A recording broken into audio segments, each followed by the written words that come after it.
Hello दोस्तों, कैसे हैं आप लोग। मैं नागेश कुमार स्वागत करता हूं आपका अपने चैनल गुरुजी नॉलेज वर्ल्ड पर। और आई होप सभी लोग बहुत अच्छे होंगे। और जो लोग मेरे चैनल पे पहली बार आए हैं, ठीक है, फर्स्ट टाइम विजिट किया है, वो मेरे चैनल को सब्सक्राइब कर लें, बेल आइकन ऑन कर लें। और जो मेरी पिछली क्लासेस हैं उनको आप देख लीजिए, क्योंकि अभी आप आए हैं तो ये बीच से है, टेंस का पोर्शन चल रहा है। और टेंस का जो पार्ट है वो अभी मैंने present indefinite, past indefinite, future indefinite और प्रेजेंट कॉन्टिन्यूअस पढ़ा दिया है। और वर्ब और पार्ट्स ऑफ स्पीच कुछ पढ़ा चुका हूँ, तो वो आप पीछे जाके एक बार देख लीजिए। टेंस का फिलहाल पार्ट ये है कि आप जो टेंस जहाँ से पढ़ेंगे उसको वहीं से समझ में आ जाएगा। लेकिन टेंस का जो फर्स्ट पार्ट मैंने आपको डिलीवर किया है, टाइम एंड टेंस डिफरेंस, वो देखना बहुत ज़रूरी है। उसमें मैंने हर एक टेंस के बारे में एक बेसिक इन्फॉर्मेशन दी है, ठीक है। तो आई होप कि आप अच्छे से प्रिपरेशन कर रहे होंगे, और जो मैं आपको पढ़ा रहा हूँ, जो डिलीवर कर रहा हूँ, वो आपको अच्छे से समझ में आ रहा होगा। तो इसी क्रम में स्टार्ट करते हैं अपना next tense, that is past continuous tense. कौन सा टेंस है? Past continuous. कॉन्टिन्यू का वर्क आप जानते ही हैं क्या है, कि कॉन्टिन्यू, लगातार कोई काम का होना ही क्या कहलाता है? कॉन्टिन्यूअस कहलाता है। अब ये किसकी बात कर रहा है? पास्ट की। प्रेजेंट में आप देख चुके हैं, तो अगर आपने प्रेजेंट पढ़ लिया है तो पास्ट समझना आपके लिए बहुत ही आसान है, ठीक है।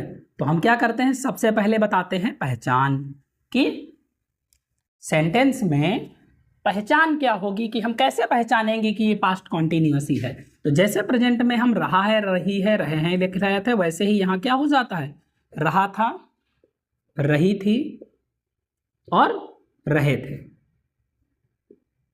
इस तरीके से आपके वर्ड्स आपको लास्ट में सेंटेंस के देखने को मिलेंगे। ओके। पहचान के बाद में मैं क्या बताता हूं आपको? एग्जाम्पल।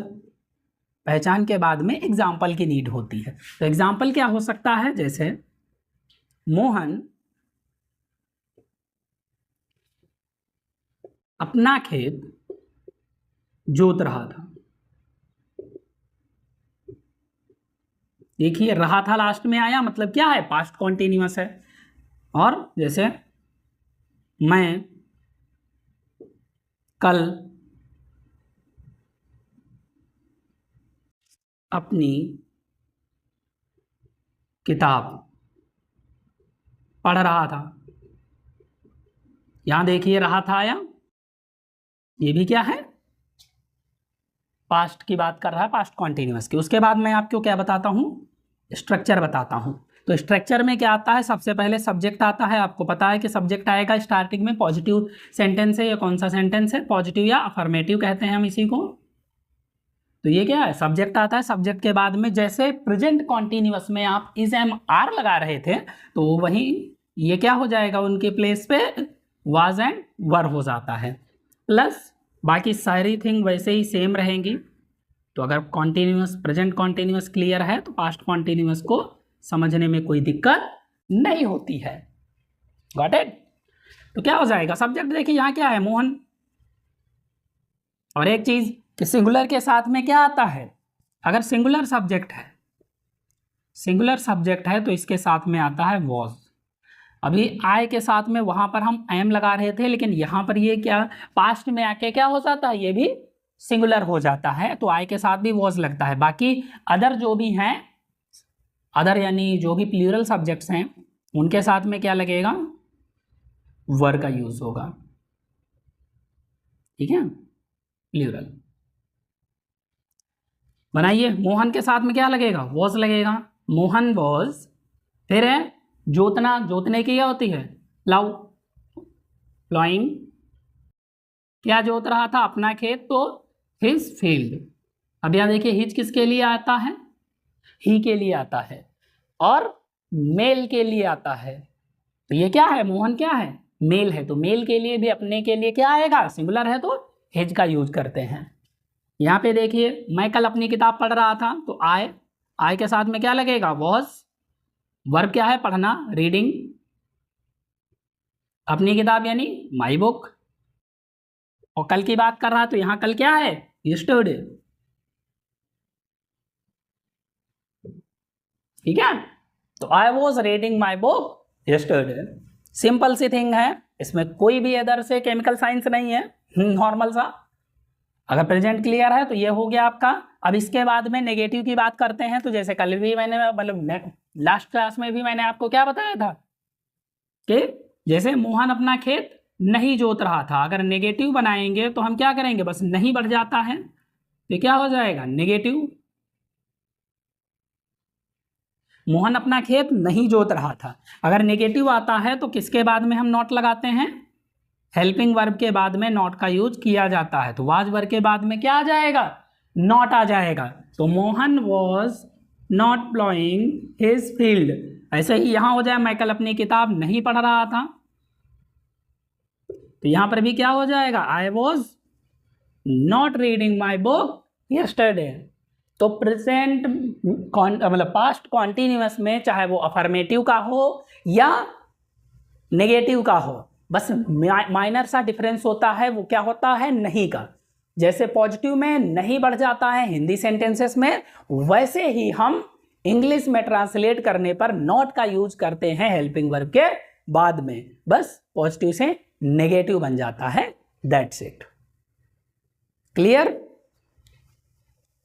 अब यहां देखिए, ये क्लियर हो गया। आगे नेगेटिव के बाद में क्या आता है?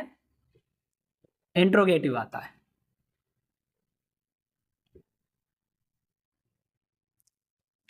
इंट्रोगेटिव में देखिए क्या होता है।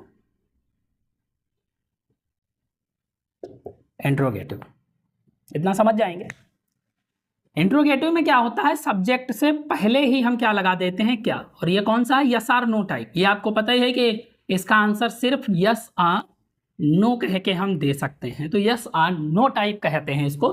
तो क्या वे आज क्रिकेट खेल रहे थे?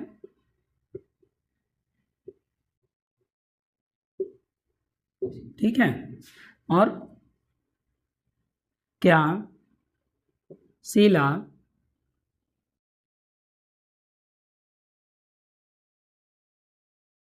अपने कपड़े धुल रही थी? ठीक है, तो इस तरीके से ये क्या हो गया? इंट्रोगेटिव हो गया। सिर्फ क्या लगने से, अगर क्या को हम हटा दें तो आप पढ़िए, वे आज क्रिकेट खेल रहे थे, कैसा है? पॉजिटिव है, लग रहा है। अब उसी में हमने क्या लगा दिया तो क्या बन गया? इंट्रोगेटिव बन गया। तो इसमें क्या हुआ? देखो सब्जेक्ट से पहले आया है क्या, यहां पर भी देखिए सब्जेक्ट से पहले आया है, तो यहां पर क्या करना है हमें? बस इस क्या के लिए वॉज या वर को हम सब्जेक्ट से पहले प्लेस कर देते हैं, बस, और कुछ नहीं करना होता। इतना सा इंटरचेंज होता है और लास्ट में बस इसके क्वेश्चन मार्क लग जाता है। Got it? अभी नॉट हटा देते हैं। ठीक, तो ये क्या हो जाएगा? क्या वे है यानी प्लूरल है, प्लूरल के लिए हम क्या लगाते हैं? वर लगाते हैं, वर्ड दे। फिर क्या है? सब्जेक्ट हो गया, सब्जेक्ट में वर्ब क्या है? खेलना, प्लेइंग। वर दे प्लेइंग, क्या खेल रहे थे? क्रिकेट, प्लेइंग क्रिकेट आज, टुडे। ठीक है, नेक्स्ट देखते हैं शीला। ये भी, ये क्या है? सिंगुलर है, तो यहां क्या लगेगा? वॉज लगेगा, वॉज शीला। वर्ब क्या है? धुलना, तो धुलने क्या होती है? वॉश, वॉशिंग अपने कपड़े, हर क्लॉथ्स, हर क्लॉथ्स। गर्मी बहुत है दोस्त, ठीक है, तो ऐसे लिख लो क्लॉथ्स। क्लॉथ्स में भी चीजें ये होती हैं, एक क्लॉथ ये होता है, ठीक है। मतलब क्लॉथ। तो ये स्टिच्ड होता है, मतलब सिला हुआ होता है, और ये क्लॉथ होता है बिना सिला हुआ कपड़ा। इन दोनों में एक वर्ड का फर्क होता है, इतना याद रखना। तो क्लॉथ्स जब कहते हैं तो ईएस जब लगा होता है क्लॉथ में, तो उसका मतलब होता है कि ये सिले हुए कपड़े की बात कर रहा है। और सिर्फ CLOTH लिखा होगा तो उसका मतलब ये है कि बिना सिले हुए खड़ा कपड़ा है, उसकी बात कर रहा है। ठीक है, तो वो शीला वॉशिंग हर क्लॉथ्स, ये हो गया। अब इसके साथ में अगर हम इंट्रोगेटिव के साथ में हम नेगेटिव बढ़ा दें, तो नेगेटिव बढ़ाने के लिए हम क्या करते हैं कि क्या वे आज क्रिकेट नहीं खेल रहे थे, सिर्फ नॉट आ जाता है, नहीं। यहाँ नहीं बढ़ जाता, क्या शीला अपने कपड़े नहीं धुल रही थी। तो जैसे ही यहाँ नहीं बढ़ा, वैसे ही क्या हुआ, सब्जेक्ट के बाद में नॉट ने अपना प्लेस फिक्स कर लिया। तो यहाँ सब्जेक्ट के बाद में क्या आ गया, नॉट अपने आप आ गया। यहाँ सब्जेक्ट के बाद में क्या आ गया, नॉट आ गया। और इस नॉट आने से ये सेंटेंस क्या बन गया, इंट्रोगेटिव नेगेटिव बन गया। आई होप कि ये बात भी आपको क्लियर हो गई हो। यही चीज आप नॉर्मली देखते आ रहे हैं हर एक टेंस में, तो ये इतनी थिंग्स तो आपको क्लियर होंगी। अब अगली बात करते हैं।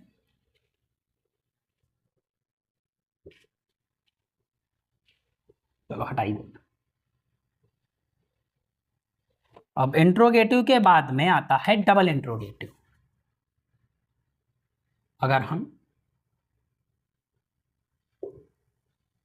डबल इंट्रोगेटिव की बात करते हैं तो क्या करेंगे, तो डबल इंट्रोगेटिव में क्या होता है, क्वेश्चन वर्ड सेंटेंस के बीच में आ जाते हैं। जैसे तुम कल अपने भाई को क्यों पीट रहे थे।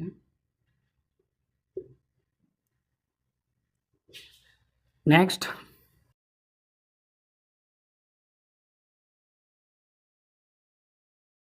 वह कल कहाँ जा रहा था। ठीक है, स्ट्रक्चर में क्या हो जाता है, जो आपने अभी स्ट्रक्चर लिखा है उसके स्ट्रक्चर में सिर्फ और सिर्फ आपको क्वेश्चन वर्ड बढ़ा देना है, बाकी सेम रहेगा structure. Question word plus was word plus subject plus first form में ING प्लस ऑब्जेक्ट और लास्ट में क्वेश्चन मार्क, ये होता है स्ट्रक्चर। ठीक है, तो यहाँ देखिए ये क्या है, तुम अब कल अपने भाई को क्यों पीट रहे थे, सबसे पहले क्या आएगा, क्यों, यानी वाई। अब तुम है, तुम के साथ क्या लगता है, वर, वाई वर यू। आई के साथ तो वाज लगता है, लेकिन यू के साथ में वर ही लगेगा। वाई वर यू सब्जेक्ट हो गया, फिर क्या है, पीटना यानी बीटिंग, बीट मीन्स पीटना होता है। बीटिंग किसको, अपने भाई को, बीटिंग योर ब्रदर, यू के लिए अपने के, यू के साथ अपने के लिए योर लगता है, योर ब्रदर। कल की बात है तो यस्टरडे, पास्ट में यस्टरडे आता है और फ्यूचर में टुमारो आता है। यहाँ देखिए वह कल कहाँ जा रहा था, तो कहाँ जा रहा था, भाई उसकी मर्जी, कहीं भी जा सकता है, हम कौन होते हैं पूछने वाले। ठीक है, तो वेयर, वह है तो वॉज, फिर ही, वर्ब क्या है, गोइंग, फिर लास्ट में क्या बचा, यस्टरडे।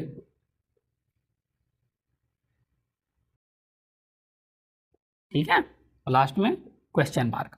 अब इसके साथ में अगर हम नेगेटिव ले लें तो नेगेटिव क्या हो जाएगा, तुम कल अपने भाई को क्यों नहीं पीट रहे थे, भाई गलती की थी फिर भी तुम नहीं पीट रहे थे, पीटना चाहिए था, तो क्या हो जाएगा, why were you not beating.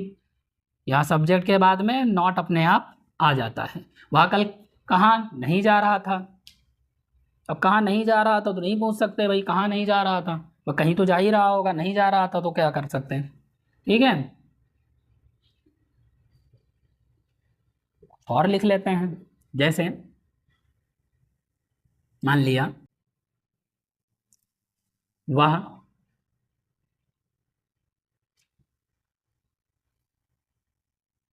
कल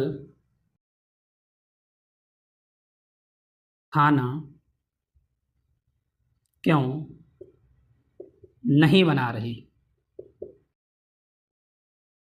भी हो सकता है बीमार हो गई हो तभी नहीं बना रही हो, मूड ना हो, कुछ भी हो सकता है। क्या हो जाएगा? Boy was she not cooking the food yesterday. ये डबल इंट्रोगेटिव नेगेटिव होता है। आई होप ये भी आपको समझ में आया होगा, इसमें कोई टफ थिंग नहीं है, नॉर्मल सा टेंस है, नॉर्मली आपको समझना है। Okay, all the parts I have cleared clearly. ठीक है, affirmative, negative, interrogative, interrogative negative, then double interrogative and double interrogative negative, all the things you have just got simply. It's very simple to understand. If you have got the sentence, got the tense of present continuous, then you can easily understand the past continuous and future continuous. It's very simple thing. Okay? तो ये past continuous हुआ जिसको आपने अच्छे से समझ लिया है. There is nothing to describe anymore. और अधिक बताने की इसमें कोई ज़रूरत नहीं है, इसको आसानी से टेंस आसानी से समझते रहिए क्योंकि इस पे भी एरर्स आती है और इसके बेस पे आपको आगे के चैप्टर्स जो पढ़ने हैं, जैसे एक्टिव पैसिव पढ़ना है, डायरेक्ट इनडायरेक्ट पढ़ना है, तो ये आपके लिए टेंस बहुत इंपॉर्टेंट रोल प्ले करेगा उनमें। ठीक है, क्योंकि उसके सेंटेंस जो हैं, उसकी एरर्स जो हैं, क्वेश्चंस डायरेक्ट आते हैं। एक्टिव पैसिव का क्वेश्चन डायरेक्ट आना ही आना है, चाहे वो एकेडमिक्स में हो चाहे कंपटीशन में हो। डायरेक्ट इनडायरेक्ट का डायरेक्ट आना ही आना है दोनों में। ठीक है, और एकेडमिक्स में क्या है कि आपको टेंस पढ़े तो आपको स्टोरी बनानी आती है, वो आएगी ही आएगी, उसके नंबर्स आपके क्लियर होने ही होने हैं अगर आपको टेंस आता है तो। और सेकेंड थिंग, अगर आपको टेंस आता है तो टेंस की जो एरर्स दी जाती हैं, स्पॉटिंग द एरर्स में कॉम्पिटिशन में, वो क्लियर हो जाएंगे। आई होप ये आपको समझ में आ गया होगा पूरा। तो पास्ट कॉन्टिन्यूअस यहां से क्लियर होता है। ठीक है, सो क्लासेस एंजॉय कर रहे हैं। आई होप कि आपको मजा आ रहा होगा पढ़ने में। बाकी अगर कोई दिक्कत आपको लग रही है, कोई सजेशन है, तो मुझे आप कमेंट में बताइए, मुझको सजेस्ट करिए कि और मैं कितना बेहतर कर सकता हूं। अभी क्लासेस चल रही हैं, इंग्लिश पढ़ा रहा हूं, आप मुझे सजेस्ट करिए। और कोशिश मेरी है कि मैं और भी सब्जेक्ट्स आपको डिलीवर करूंगा इन फ्यूचर। अभी तो फिलहाल इंग्लिश पे ही फोकस है, बाकी आगे देखते हैं। जैसे जैसे आप लोगों का प्यार मिलता रहेगा वैसे वैसे मैं आपको और भी थिंग्स डिलीवर करता रहूँगा। कोशिश मेरी यही है कि हर एक चीज़ आपको एक ही चैनल पे आसानी से मिल सके, आप आसानी से उस चीज़ का लाभ उठा सकें। तो it's enough for today. Like करिए, कमेंट करिए, सब्सक्राइब करिए और अपने फ्रेंड सर्कल में शेयर करिए। And if you want to contact to me, you can message me on my Instagram and Facebook. So thank you friends, have a nice time.